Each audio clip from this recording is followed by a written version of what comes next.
Imagina um grande confronto artístico recheado de muita rivalidade que gera uma atração da população, como se fosse um verdadeiro fla-flu das artes, ou um Pelé versus Garrincha, ou talvez Leonardo versus Michelangelo.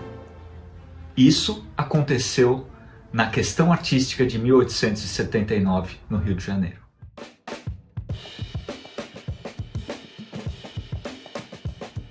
Para vocês terem uma ideia, a Exposição Geral de Belas Artes, organizada pela Academia Imperial de Belas Artes do Rio de Janeiro, a 25ª edição, aconteceu em 1879. Era uma exposição onde os alunos da academia, professores e artistas consagrados mostravam a produção anual ou a produção que eles tinham feito durante os últimos anos. Era um verdadeiro acontecimento para a cidade. Mas essa, em especial, de 1879, gerou uma repercussão tão grande que, para vocês terem uma ideia, o Rio de Janeiro, na época, tinha aproximadamente 300 mil habitantes. E a exposição foi visitada por mais de 200 mil pessoas. Era um entrave, era uma discussão ideológica, política, artística, social, onde havia os que torciam por um artista e os que torciam por outro. Os que defendiam e escreviam nas colunas da imprensa, atacando um quadro e defendendo o outro. A comoção foi geral. Isso pela mostra de principalmente 2 trabalhos na exposição. E eles foram colocados lado a lado, já pensando nessa rivalidade.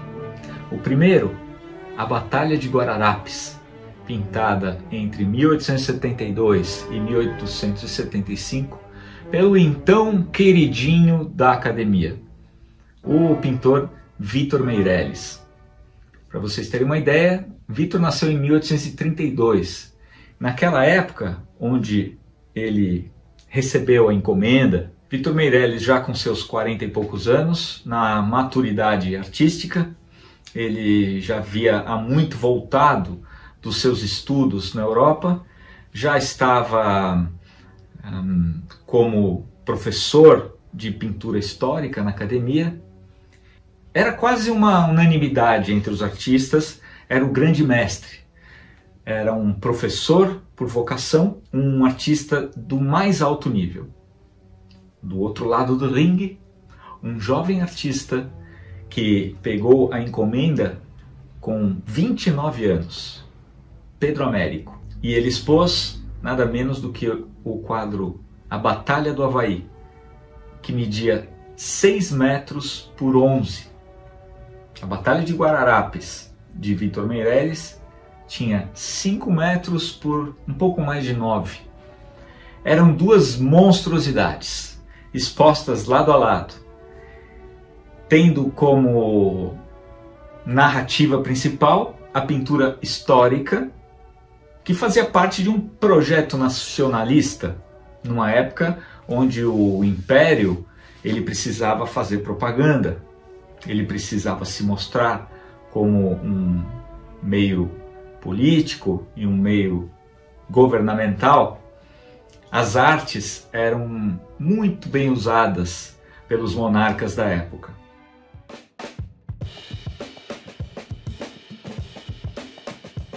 Vamos falar um pouco sobre as encomendas. A encomenda da Batalha de Guararapes aconteceu antes. Uma peculiaridade é que ela foi oferecida primeiro a Pedro Américo. Pedro Américo, num primeiro momento, aceitou essa encomenda e foi para Itália, onde ele morava, em Florença, para produzir o trabalho.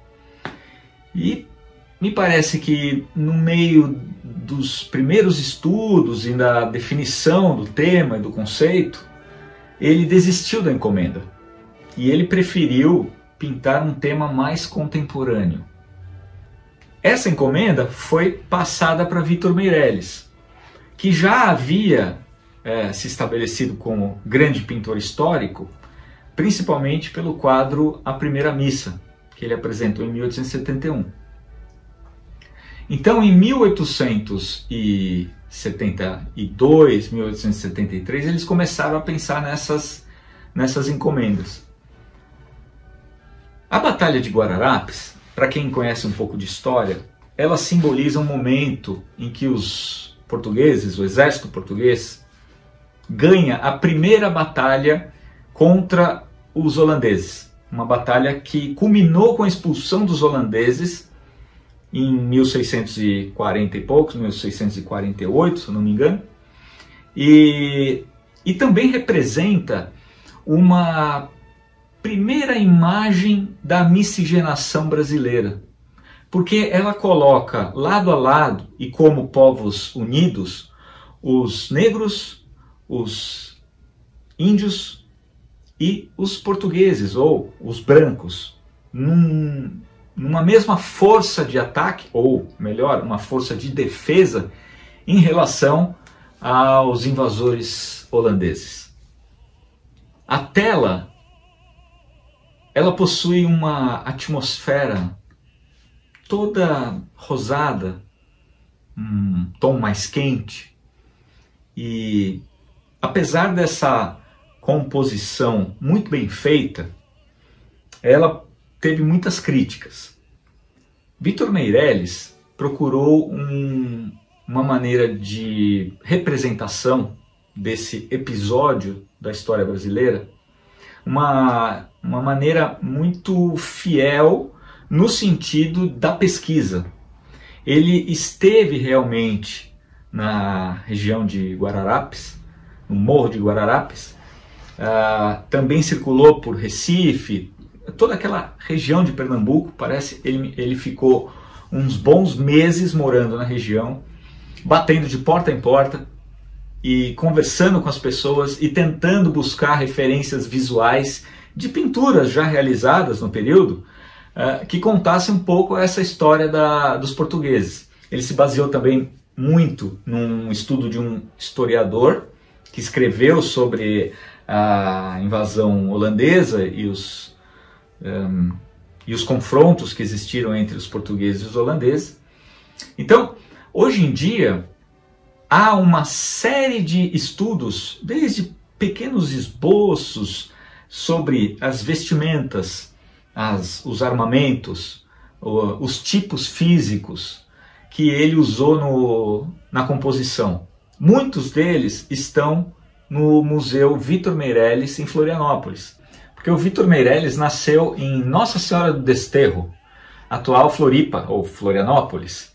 E existe um museu no centro da cidade que a gente pode ver muitos estudos. Entre quadros, principalmente, são trabalhos feitos de retratos dos personagens principais da composição A Batalha de Guararapes. Pensando nisso, nessa dedicação que o Vítor Meirelles teve para compor a obra, imaginava-se que a obra seria bem realista. Porém, há uma certa teatralidade na composição. Isso dito pelos críticos da época, pelos jornais da época.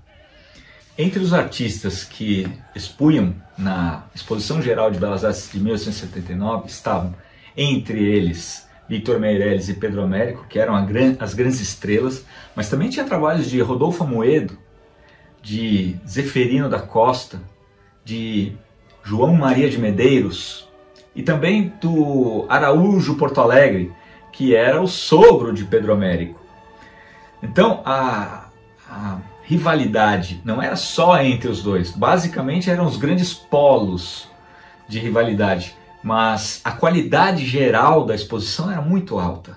Eu vou ler um trecho da apresentação da obra que está no Catálogo Geral de Belas Artes, da Exposição de Belas Artes de 1879. Esse catálogo ele está disponível na internet, em arquivo, que é uma cópia do catálogo original, que pertence ao Museu Nacional de Belas Artes hoje em dia.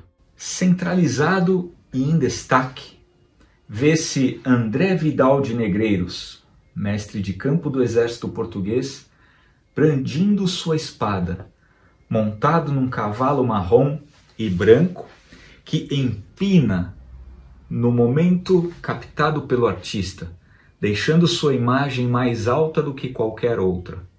Ao mesmo tempo, o mestre traça um golpe com sua espada contra o coronel holandês Rivière, que o olha atordoado, caído no chão. Este é o ponto nevrálgico da cena. Ao redor do conteúdo central, muitos guerreiros com várias lanças, bandeiras e espadas se enfrentam, tendo uma concentração de homens ao redor do afrontamento dos dois chefes. A batalha está sendo vencida pelo exército português, que se dispõe do lado esquerdo do quadro, tendo ao lado direito vários holandeses mortos, feridos ao chão, e outros ainda em pleno duelo, com seus corpos inclinados para a frente, o que dirige o olhar do observador. Próximo ao coronel golpeado, estão guerreiros que o protegem do mestre português, acobertando-o como numa barricada e apontando suas armas para o inimigo. O cavalo branco do coronel holandês encontra-se ferido no chão. Vítor Meirelles também representa as estratégias militares utilizadas e dessa forma expõe os guerreiros holandeses que se dispunham em faixas humanas, criando-se fases do exército. Logo atrás de André Vidal, avista-se o comandante da tropa, Barreto de Menezes, também montado a cavalo, mostrando sua espada e que vai à captura do governador dos holandeses, Sigismund von Schkop. Do lado direito, alguns guerreiros mais afastados do caos da batalha ao centro observam e comentam a cena. Os holandeses, assim como os portugueses, todos de pele branca, vestem roupas coloridas de tons diversos: vermelho, verde, amarelo, azul, laranja, marrom e branco. Cores que chamam a atenção em suas roupas de tecidos grossos, vistosas e detalhadas, com penas, cinturões, acabamentos, botas de couro. Também usam armaduras de ferro e possuem numerosos equipamentos como escudos, lanças e espadas. O exército português é composto por portugueses de pele branca e de alguns índios e negros, os quais são mal representados. Vestem roupas simples, alguns até estão sem armaduras. Os brancos possuem cavalos e os de pele escura lutam todos no chão. O encontro dos exércitos se dá em primeiro plano, exatamente no Morro dos Guararapes, local com árvores altas, um chão plano terroso e largo. A paisagem ocupa o canto esquerdo superior da tela, com um imenso céu azul que carrega nuvens e compõe juntamente com a poeira cinza. Vítor Meirelles compõe a topografia da região e insere lá no fundo, em terceiro plano, o Cabo de Santo Agostinho, local que representa o motivo do confronto entre os dois grupos. Nesse plano, mais distante, é usada uma técnica de profundidade com a utilização de uma paleta de cores apagadas, rebaixadas. A cor branca, misturada às outras, oferece pouca nitidez, ao contrário do centro e dos primeiros planos do quadro, onde há uma nitidez e cores mais vivas. Nota-se uma natureza composta por várias espécies de árvores e o fluxo do mar em direção ao horizonte montanhoso.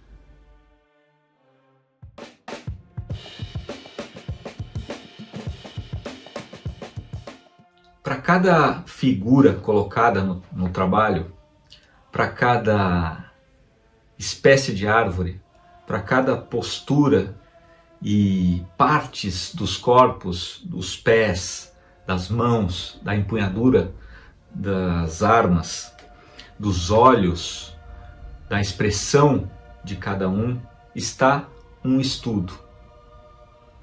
E Vítor Meirelles se dedicou muito a isso.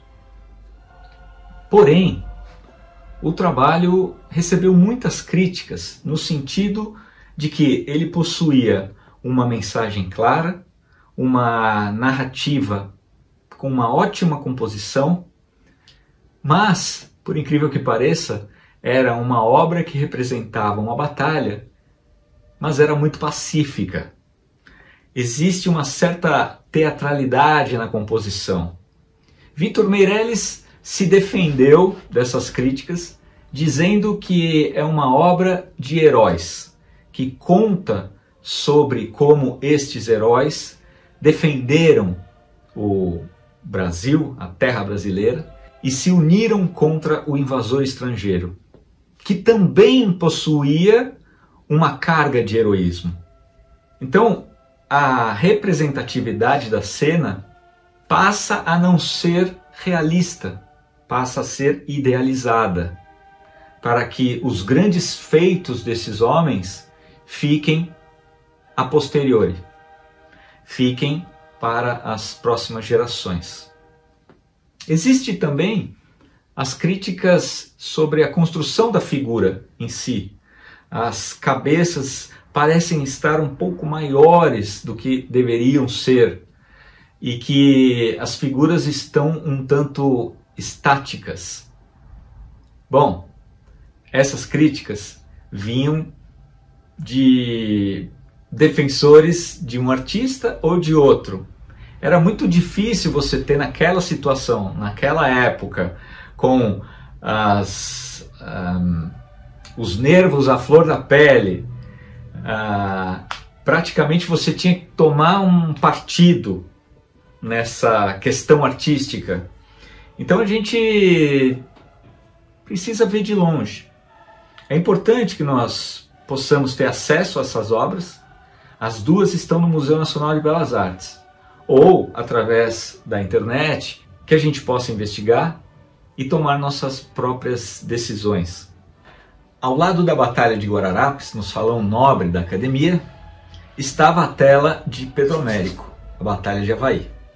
Lembrando que a Batalha de Guararapes foi travada em 1648, portanto, se essa exposição acontece em 1879, são mais de 200 anos de diferença entre o que tinha acontecido historicamente e a fatura da obra. No caso de Pedro Américo, na Batalha de Avaí, a situação é completamente diferente. A Guerra do Paraguai tinha terminado em 1870. A encomenda, Pedro Américo tinha 29 anos quando começou a pintar, era 1872. Ele levou aproximadamente 5 anos para pintar essa tela. As emoções quanto ao final da Guerra do Paraguai estavam muito afloradas ainda. A opinião pública se dividia. O resultado da guerra, basicamente, foi uma inflação muito alta e uma dívida muito grande, principalmente em relação aos ingleses que patrocinaram a guerra. Então, a monarquia, de certa forma, precisava de um álibi, precisava de um apelo mais heróico para que a opinião pública ficasse do lado da monarquia em relação ao final da guerra.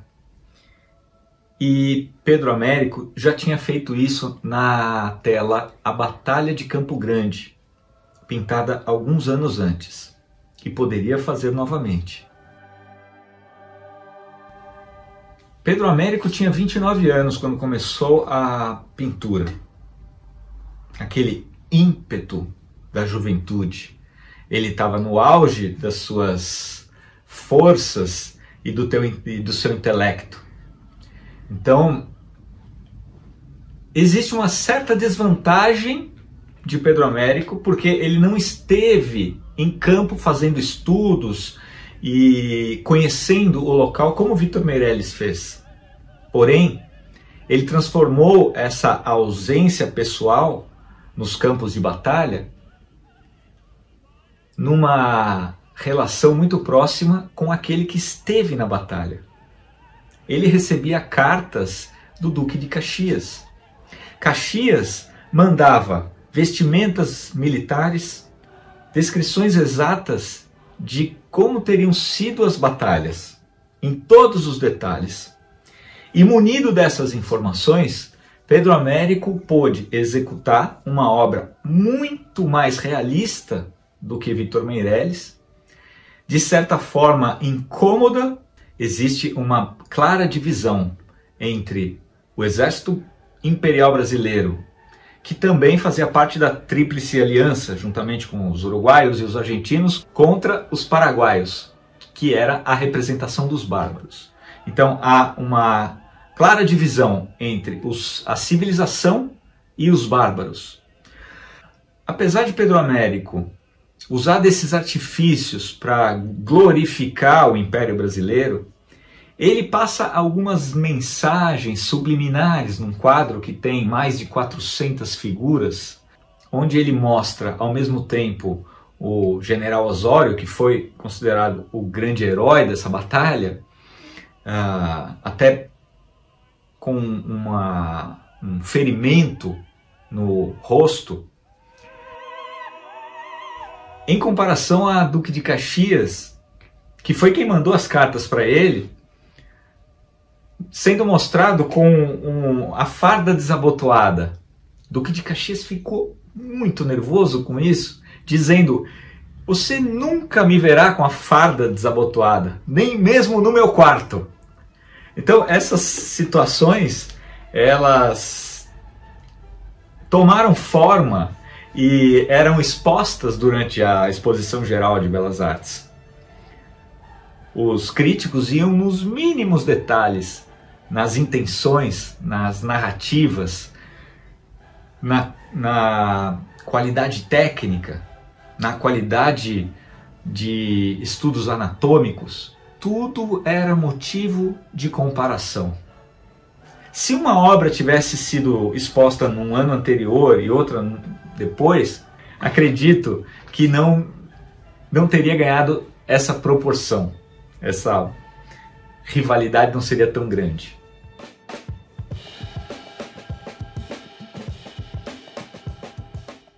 A maior crítica talvez não seja uma coisa depreciativa em relação à qualidade do trabalho, porque era um quadro de guerra, e na guerra você precisa mostrar os horrores. O artista, num trabalho que retrata a guerra, ele precisa mostrar os horrores da guerra. E ele conseguiu. Isso atuou de uma forma antagônica em relação ao que a monarquia queria que ele fizesse, que era uma glorificação do exército. E ele soube mostrar como na guerra não há vencedores. Apesar de que ele, por exemplo, mostra o exército paraguaio como uns bárbaros descamisados, sem uniforme, descalços, quase que um povo de um valor abaixo, e mostra realmente o Império Brasileiro numa situação, nem molhados eles estavam. E nas cartas de Duque de Caxias dizem que, e também dos historiadores, dizem que a batalha se deu debaixo de um dilúvio. Então existe uma certa teatralidade contida na composição, porém ele escancara o terror da guerra. E nisso a população ela recebe de uma forma dúbia o trabalho do Pedro Américo, diferentemente da Batalha de Guararapes de Victor Meirelles, que é uma exaltação aos heróis. Agora eu vou ler para vocês um trecho da apresentação do quadro feito pelo próprio Pedro Américo na inscrição no catálogo. A obra A Batalha de Avaí foi inscrita pelo número 133 e é descrita dessa forma. No dia 11 de dezembro de 1868, sob o comando do invicto general Duque de Caxias, deu-se esta memorável batalha às margens do rio Avaí, confluente do Paraguai. Era chuvoso o dia e a batalha desferiu-se às 10 horas da manhã, terminou cerca de meio-dia.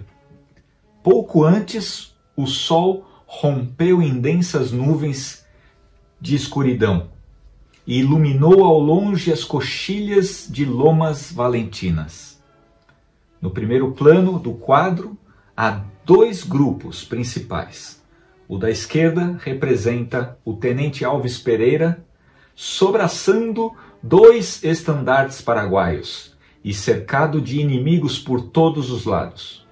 O oficial que procura defendê-lo é o segundo tenente da Marinha, Cunha Teles. Mais para a esquerda, montado sobre uma peça de artilharia, vê-se o jovem cadete Serafim, que se tornou célebre pelo seu heroísmo e temeridade, e foi, poucos dias depois, morrer em Lomas Valentinas. O grupo da direita representa uma família indígena que emigrava conduzida em um carro de boi e foi surpreendida pela batalha. Um pouco mais ao centro do quadro, vê-se o bravo general Osório, Marquês do Herval, ferido no rosto. No segundo plano, à esquerda, e sobre uma eminência, se acha o general em chefe, Duque de Caxias, rodeado de seu Estado-Maior, composto dos brigadeiros Barão da Penha e José Luiz Mena Barreto, capitão do mar e guerra Luiz Pereira da Cunha, observando a luta com um binóculo, e os tenentes-coronéis Luiz Alves Pereira e Cândido Xavier Rosado. Em planos mais remotos, vê-se acima do carro Campônio, o destemido Barão do Triunfo. No centro, o tenente-coronel Sá e Brito, mortalmente ferido. E mais ao longe, o general Camara, então coronel. Essa descrição que eu li diretamente do catálogo da Exposição Geral de Belas Artes foi escrita há muitos anos. Tem até algumas questões de formação da língua portuguesa e dá para perceber como existe uma narrativa onde todas as figuras importantes dessa batalha são representadas de uma forma muito fiel. Existe uma curiosidade nessa pintura, para quem conhece essa pintura já sabe, mas muitos de vocês não conhecem, é que Pedro Américo, ele se colocou no meio da batalha. E ele aparece, se eu não me engano, com um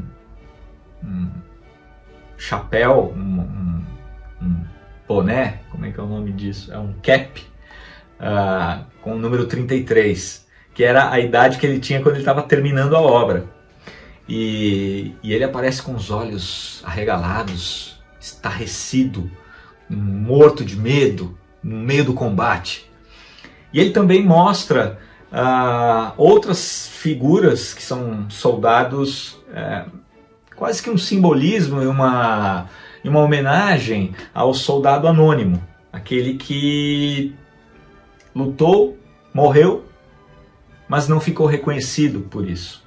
Ele também coloca muito a questão dos negros na batalha, na Guerra do Paraguai, a questão da escravidão e questões políticas que eram inerentes à época, e ele colocou de uma maneira muito sutil, mas que os pesquisadores depois foram descobrindo.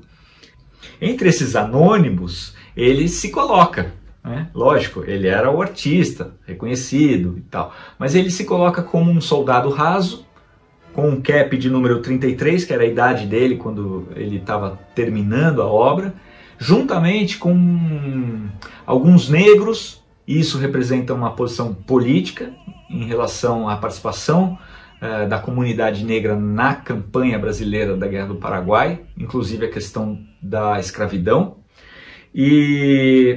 Mas, de uma forma geral, é uma obra que representa a crueldade da guerra. Você acaba ficando incomodado. Não é uma obra fácil de se ver. Em paralelo com a Guernica de Picasso, por exemplo, não são obras fáceis. Você precisa parar, você precisa refletir e digerir aquela informação. Eu vou ler aqui mais uma crítica do Gonzaga Duque, que era o principal crítico de arte da época.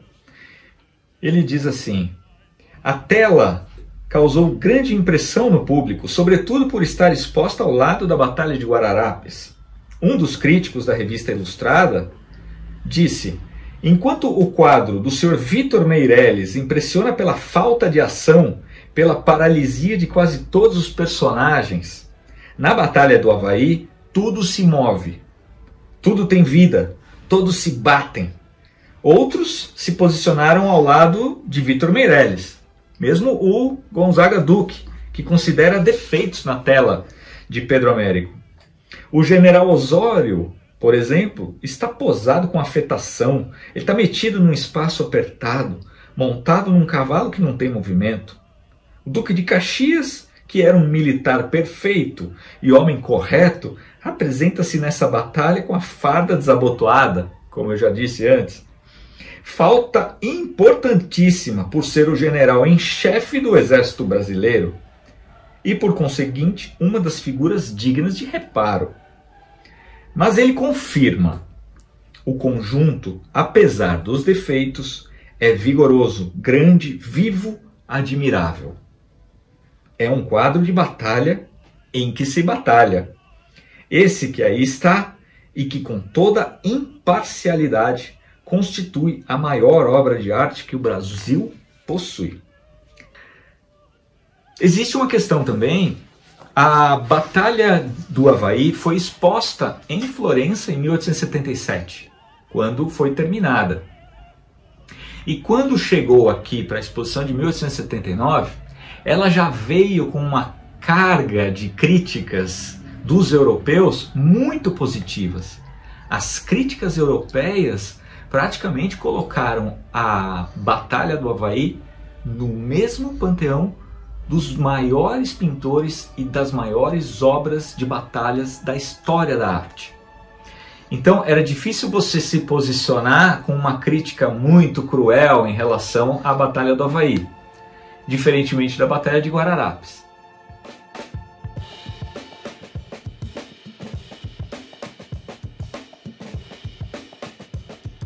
Bom, entre um lado e outro, quem ganhou foi a história da arte brasileira.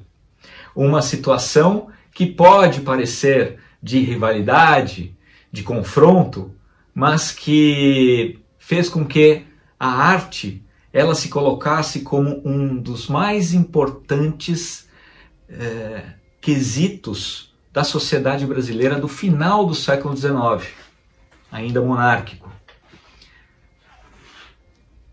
Quiçá nós possamos ter essas discussões entre os artistas contemporâneos com novas situações relacionadas ao universo que nós vivemos hoje em dia, da contemporaneidade. Acho que o que fica de mensagem desse vídeo é que, independente do lado que você esteja, da obra que você mais admira, é que nós temos dois dos maiores artistas que o Brasil já teve, patrocinados, incentivados e condecorados pela monarquia. Talvez, se não houvesse a iniciativa de Dom Pedro II de mandar esses artistas para fora, de capacitá-los, e em contrapartida eles tinham que fazer uma certa propaganda do Império, os nossos museus não tivessem essas obras para mostrar. Então, eu deixo aqui minha admiração. Eu que já tive a oportunidade, a grata oportunidade de copiar tanto Vítor Meirelles quanto Pedro Américo, pude entrar em contato um pouco com a história deles, com a formação deles, estudar para apresentar esse vídeo. E a intenção principal é oferecer subsídios para que vocês continuem suas pesquisas. A Lilian Schwartz, ela possui um livro específico sobre a Batalha do Avaí. Existem alguns outros livros, né? Eu tenho pequenos livros que me auxiliaram na pesquisa, além da internet. Esse aqui é um livro bem escrito, um livro simples, mas bem escrito sobre Vítor Meirelles. Esse aqui também é um livro que eu comprei quando eu visitei o museu em Florianópolis. E tem esse livro do Pedro Américo, que é da Folha de São Paulo. Esse é bem fácil de achar em sebo, na estante virtual, para que vocês possam fazer suas próprias pesquisas e tirarem as suas conclusões. Qual quadro foi maior? Qual obra representa mais a identidade do Brasil? E, tecnicamente falando, qual obra tem maior qualidade? Isso é uma decisão que fica para cada um de vocês.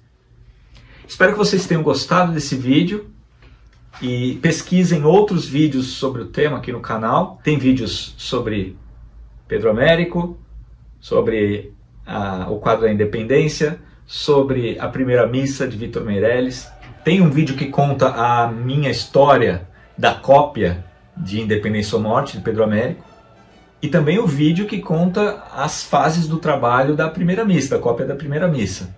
Para ilustrar esse vídeo, eu usei como pano de fundo esse trabalho. É um estudo de uma obra que eu fiz na época para a Churrascaria Vento Aragano, que conta um pouco sobre o cerco da cidade de Porto Alegre, feito pelo Bento Gonçalves durante a Revolução Farroupilha.